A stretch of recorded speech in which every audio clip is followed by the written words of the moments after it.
because my dad always did instill an entrepreneurial spirit in me, but they're also immigrants and came from nothing and really built an incredible life for themselves and really just wanted the best for us. But that did come with some other pressure as well for me to be like the golden girl who did everything right in corporate America as well, you know? Yeah, so even though they didn't necessarily like put that pressure on me intentionally, I always felt that pressure. And my brother, he's an actor, like he went a completely different route. And I think I've always been like a people pleaser, which is something even to this day that I'm always still working through. And I think like entrepreneurship almost teaches you not to be a people pleaser, which is the best thing. To, yeah, like right? you can't be a people pleaser. Yes, you have to. Which has been really incredible, honestly. And I think like something I'm so thankful to be going through. But yeah, so that's why at first I was looking for other jobs. Oh, I didn't realize I could go all the way down. Oops.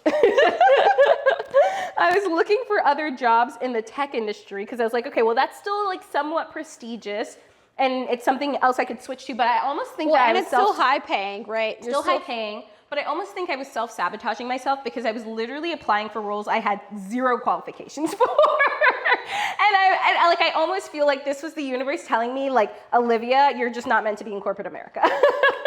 Yeah, because it's essentially trading one evil for the other. Exactly. Right? And my whole point about it was, okay, I'm going to be in this for the next maybe 1 to 2 years and then quit.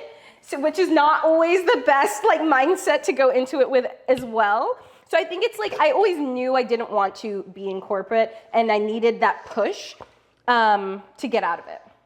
And the push really, what happened was I won tickets to, you know, Tony and Sarah Robinson. They were hosting a short-term rental conference. Did I meet you there? No, I met you at Rob's HostCon. It was Rob's, yeah. Yep. Mm-hmm. But they hosted the STR Wealth conference, or no, not STR Wealth, STR Summit, yes, conference that I won tickets to. And here's the funny thing. I was making 6 figures. I was living for free. I had built up my savings back. And you weren't so paying much to fun. go. And I was like, no, I can't pay to go to, like, I can't go to this event. It's really expensive. I should really save my money for another down payment for the next property, yada, yada, yada. Crazy that even though you come from something that praises education, meaning they think of it as a good thing, you still weren't willing to spend the money on that. I know! Like, I know! It's crazy to think of that disconnect. No, it's crazy. Sorry, am I spilling everywhere? It's okay. We're wiping it up.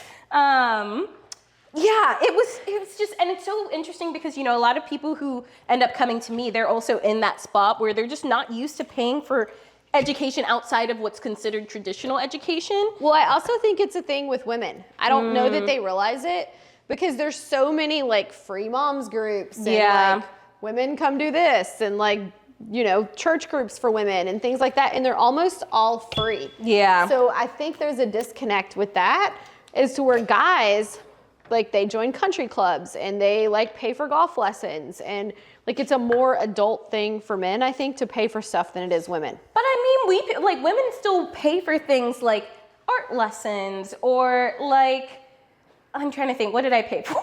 I can't think of anything that's not like beauty related, right? Oh, yeah. That's where our money goes. Now that you've been doing this, you pay for I don't even stuff. like question. I'm always thinking about what's the next thing I can pay for and like the next education and, you know. Okay, so you go to the conference. I'm spilling everywhere. That's okay. You go to the conference. What happens next? I have the epiphany where I'm like at this conference and I'm like, oh, they're just regular people. I'm literally like, not to say like everyone else around me wasn't amazing, but it was like, if they can do it, I can do it too. Like I have gone through engineering, oil and gas industry, I've done all of this stuff. And I feel like, you know, I posted something on my Substack the other day where it was like about my scoliosis. And I feel like that was the first time where I like did something hard and really overcame it. I was like, if I can get through that, like I should be able to figure this out too. So that's when I came home. I essentially texted my best friend Anita. I was like, hey, you want to buy a property with me? And so we bought a property in Virginia, sight unseen. And this was also when I quit my corporate job. So after I bought that property, quit my corporate job. At this point, I had 2 properties. Wait, where was the second one? In Virginia, the Shenandoah Valley. Yeah. Yep. Okay. So quit my corporate job after that.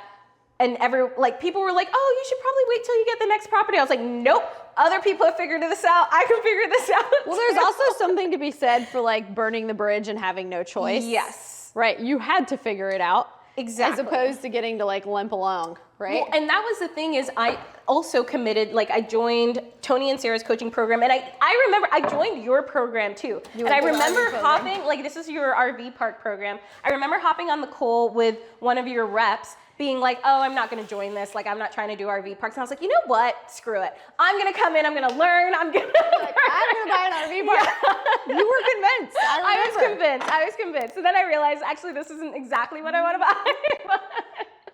Oh man, well, I was ready. You were kind of stumbling around trying to find your way though. Yes. Like there's something to be said about that. Yes.